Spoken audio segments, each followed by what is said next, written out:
Hello and welcome. This is What's New Today, a kids podcast about current affairs through the eyes of young minds. Can I request the three of you who join me today to introduce yourself? Hi, my name is Nayra Maheshwari. I'm a 10-year-old from Mumbai. I'm an avid reader and I'm very excited to be on this podcast today. Welcome back, Nayra. We're also very excited to have you on this podcast today. I'm so honored to be able to introduce myself. I am Shambhavi Nautya, and I'm so happy to be in the company of all of you. I am in 10th standard and I live in Delhi. Welcome back, Shambhavi. I can see you've shed your British accent for today's episode. It's going to be an Indian accent. Right. Wonderful. So hello everyone, Nayra, Shambhavi, and thank you Sangeeta for having me over. I'm really excited, especially because it's a kids podcast and there are kids around. So the three reasons why I'm here and why Sangeeta has called me as an expert here. Number one, we're talking about child obesity, health drinks, body shaming, bullying. All these subject areas are very close to me because one, I'm a qualified food technologist. I'm also the CEO of a food brand called Dhampur Green in India. I'm a trained communication skills coach, so I've been teaching, training on communication skills everywhere for the last 2 decades. And number three, I'm a mom. I've worked with children for over 20 years, so this is a lovely place to be in. Welcome, Sarika. I'm really excited to have you in this podcast. So, for our listeners who are familiar with the 20 question style episode, Shambhavi and Nayra have zero knowledge of what the topic at hand is. So I'm going to give them a current affairs related topic and I'm going to read aloud the first couple of sentences related to this topic, and then they will need to guess what the topic is. So, question for Nayra and Shambhavi. So if you went to a store and you had to pick up a Horlicks or a Bournvita or a Complan bottle, you will find that these drinks will have labels. They used to be called a dash drink, but they are no longer called the dash drink. What word do you think was written on it earlier? Ma'am, was it energy? Good guess. No. Trans fat. Trans fat. Oh my God. Whole wheat. Whole wheat. Whole wheat. Boosting. Boosting. Very interesting. Let's use simple English words. It's not trans fat. It's not boosting. Simple English. Protein drink? Protein. Very good idea. No.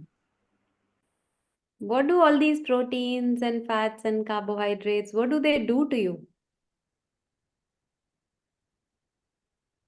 Nutrition. No. I wish, but no. Sugar. Well, they should have been called that, but they were not called that. Exactly. Yeah, but they used to be called something else. They are focused for what? What is the focus of such drinks? High growth. High growth. Okay, that's no, they did not use the word high growth. Okay, I'll give you a simple word. What would your mother or father say? Eat dash food, don't eat junk food. Healthy. Yes, you guys have discovered the answer. So when Sarika and I used to grow up, that is, when Sarika and I were kids, if we had gone to a supermarket and if we had picked up that bottle, it would have read Health drinks. So what happened was, when we were all kids, right, we used to have these jingles that we would hear or the ads that would feature in the TV. Have you guys seen ads of Complan, Horlicks, Bournvita? What have you ma'am. seen? That they increase the height and that they have vitamin D, which makes you strong. Yeah, they have vitamin D, which they have That's vitamin D, and they Strong have, bones. yeah, and also they show that they show that whoever actor it is, they show that that person is getting instant energy and they're doing whatever sports they're doing. Who Boost is the secret of my energy. Our energy. Wonderful. Which sports people have you seen in these ads? Cricket. Badminton, gymnastics. Wonderful. Yeah. All right. So here's what happened when we were all growing up. Most parents, they were convinced that all these powdered milk drinks, like, like Horlicks and Bournvita, they would do wonders for the kids' nutrition. So parents started believing in the transformative power of these malted drinks and they bought these products in the thousands. This went on for more than 30 years until recently. So there was a food influencer on Instagram. This influencer's handle was called Food Farmer. What he did was he released a video and he was questioning the claim that all these malted drink companies were making, which is the same claims that you guys said. You guys remember certain claims. You said that it was going to help them grow in height. It was going to give them a lot of micronutrients like vitamin D, and they positioned themselves as a health drink. Now, this Food Farmer handle on Instagram, he said, I see a very big problem if these companies are calling their products a health drink, because 100 grams of Bournvita or Complan or Horlicks or Boost and all of these malted drinks, if you take 100 grams of these, anywhere between 30 and 40 grams of it was just Sugar. sugar.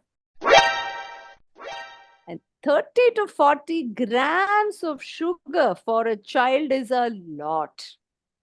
So can you really call it a health drink? And he made a very interesting statement in Hindi. What he said was, you guys should change your ad. He was referring to Bournvita. He said, change your ad from Tayyari Jeet Ki. You know what Tayyari Jeet Ki means? A preparation to win. He said, change your ad from Tayyari Jeet Ki to Tayyari Diabetes Ki. Because all of these kids, if they eat so much sugar when they grow up, they're all bound to get diabetes. And also, India is the world's diabetes capital. India has a body which sort of governs the labeling of all of these drinks.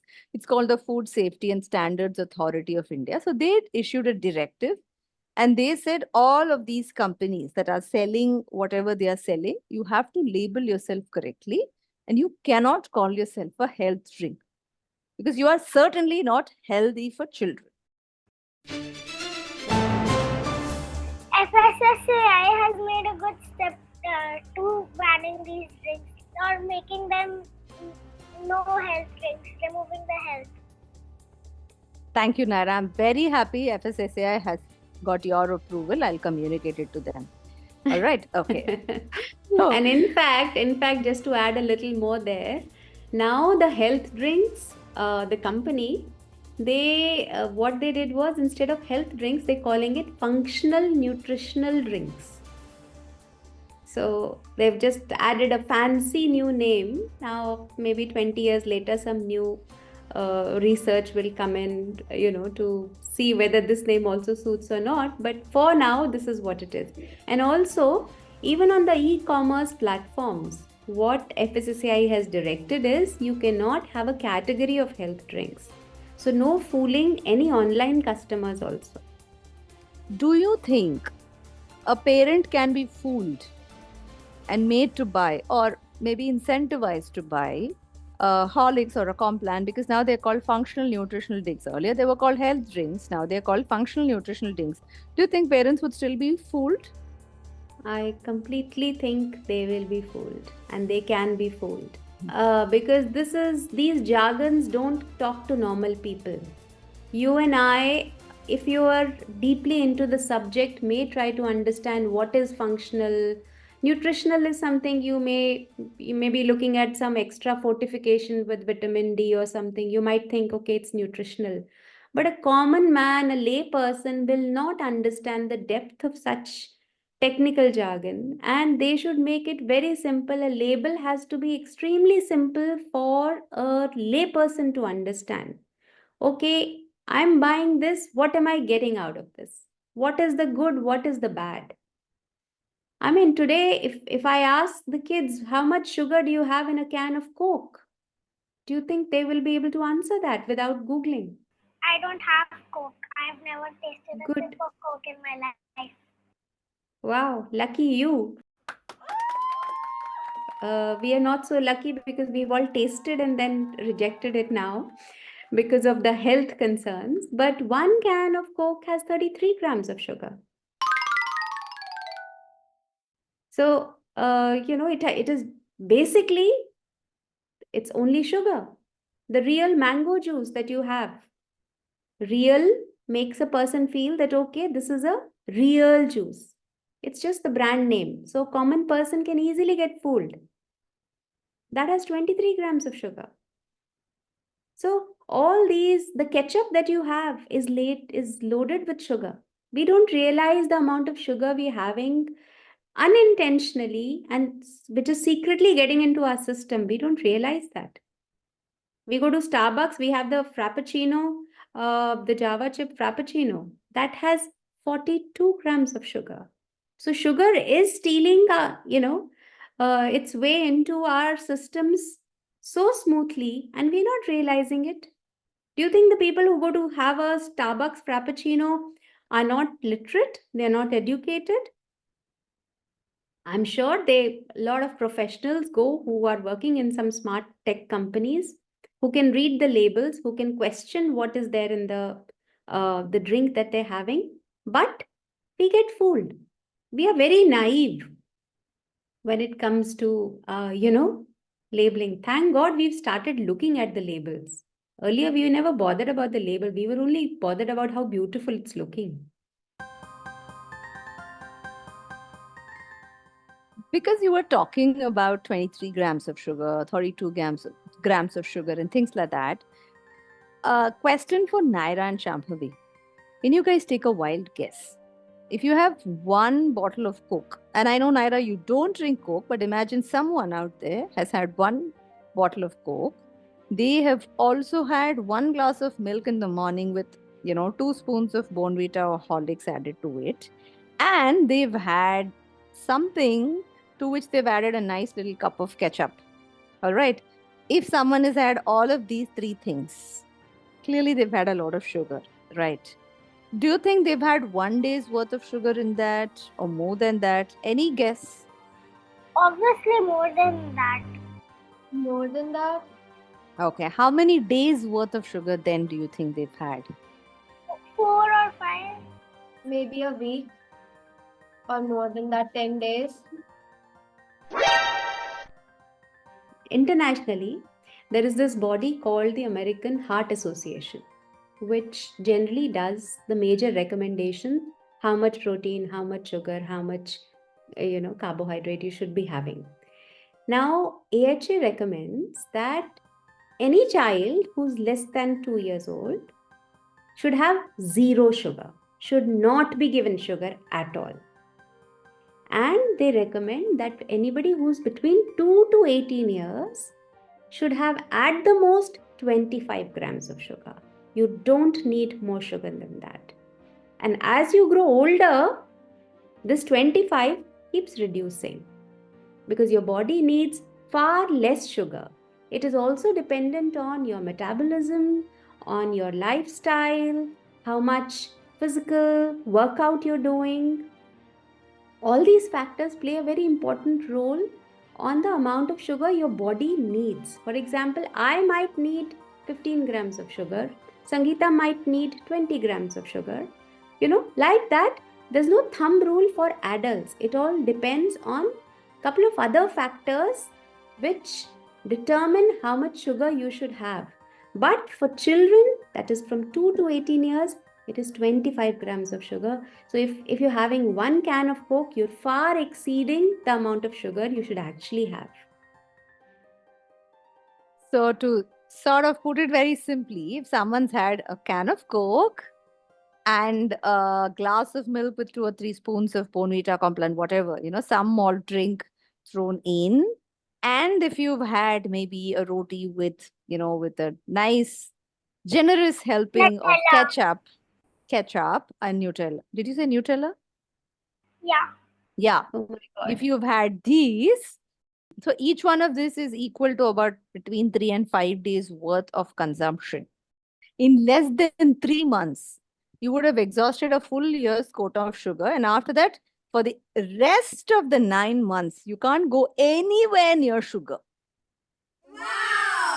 That is how much overdosing we are all doing to our body when it comes to sugar. Which brings us to the most important topic, right? What happens when a child drinks a glass of milk with a malted drink and a Coke and has all these Nutella and ketchups and whatnot, and they have no idea. They've never heard this podcast, so they keep on eating. What happens to that child? It will do harm to the bones. Gradually, the child will become obese. A high dosage of insulin in the blood. Health problems like diabetes and all. Feel full and you don't feel like doing any physical exercise, and your brain kind of gets a mental block. Sugar high. Sugar high. Very good. Very good. Increased Headache. and anxiety, heart palpitations. Wow. So you can Google all the symptoms. Everything will happen. They'll all come in different at different times, but everything you can imagine is going to happen.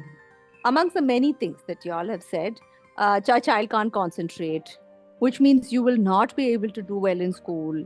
You will not be able to do well in sports. You can't do well in academics.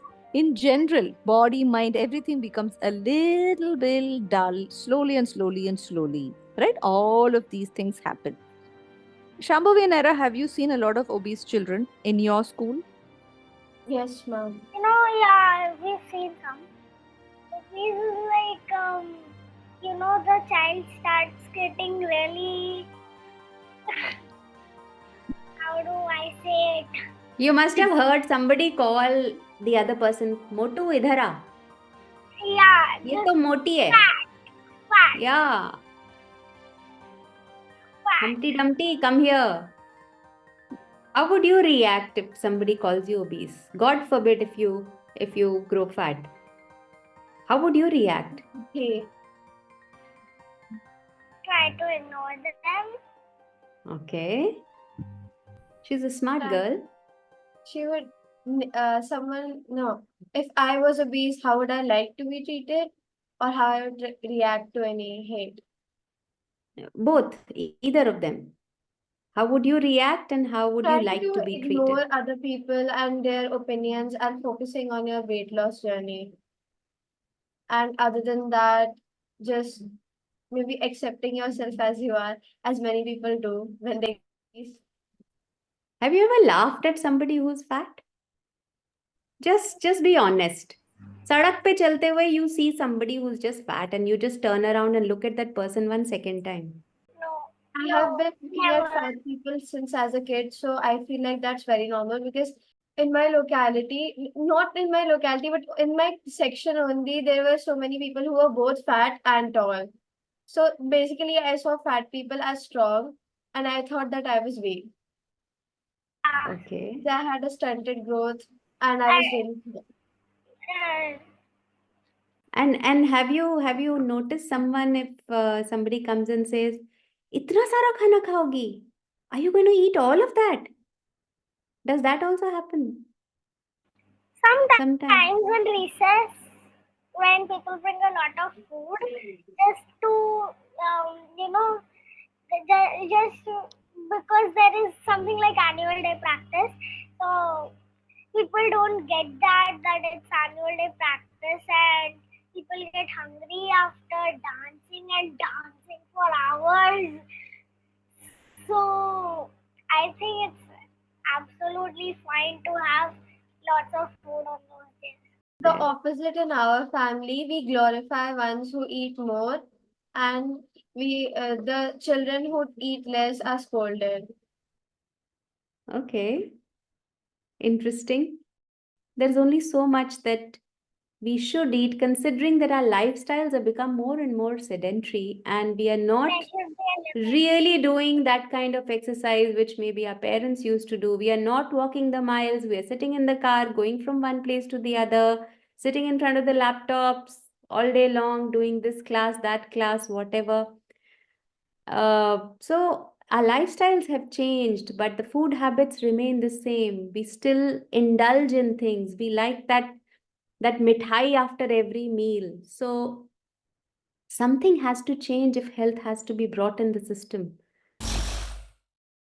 And that something has to start with children. That is why the whole discussion of, this whole discussion on a kids podcast. Which is why involving y'all in this discussion, I'm hoping Shambhavi and Nayra will go back and say, I don't want anything unhealthy. And the definition of healthy goes beyond just sugar, right? Absolutely. And in fact, it is since there will be many people who are interested in the topic which we are discussing today, I would urge everyone to read the labels of the packets, whatever you're eating, read the labels very carefully, understand what is this thing, what are the ingredients doing to your system. Because see, we earlier, Shambhavi, you said that sugar, you gave us a list of things, Shambhavi and Nayra, that sugar does this to our body. Very rightly put, but sugar also gives us that rush. Suppose you have chocolate ice cream sundae at 12 o'clock today. Tomorrow again at 12 o'clock, your body is going to demand that. And subsequently the next day and the following day. So it's going to become a cycle. It's going to become an addiction for you. That's what sugar rush is. It gives you the high for like 30, 40 minutes. And after that, you're tired, exhausted, dull, and of course, on your way to type 2 diabetes. But, once you read the label, you understand, okay, this is what I'm consuming. This is what I'm doing to my body. Because if you don't tame your body is going to take you for a ride. Whoa! Nayra is looking very worried. But she doesn't have Coke, Coke is going to be very unhappy with this discussion, but Nayra doesn't have Coke. Lots of companies. Bournvita will not like this podcast. Horlicks will not. Complan will not.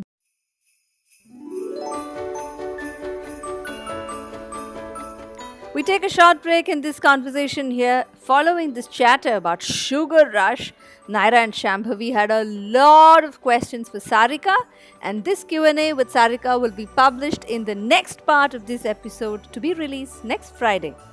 Before we wrap up, 2 quick notes to all of our listeners. Number 1, to keep the creative juices of children flowing, I conduct a writing course over 20 sessions. This course is open to children aged 7 to 15, and we conduct this online. We help children explore multiple genres beyond just fantasy and adventure. Now, for more details and timings of these courses, please look at our show notes below. And the second quick heads up, did you find this episode useful and interesting? If so, please do share it with your friends and family. Spread the word and help us grow our audience. Bye from Sangeeta, and I'll see you next Friday.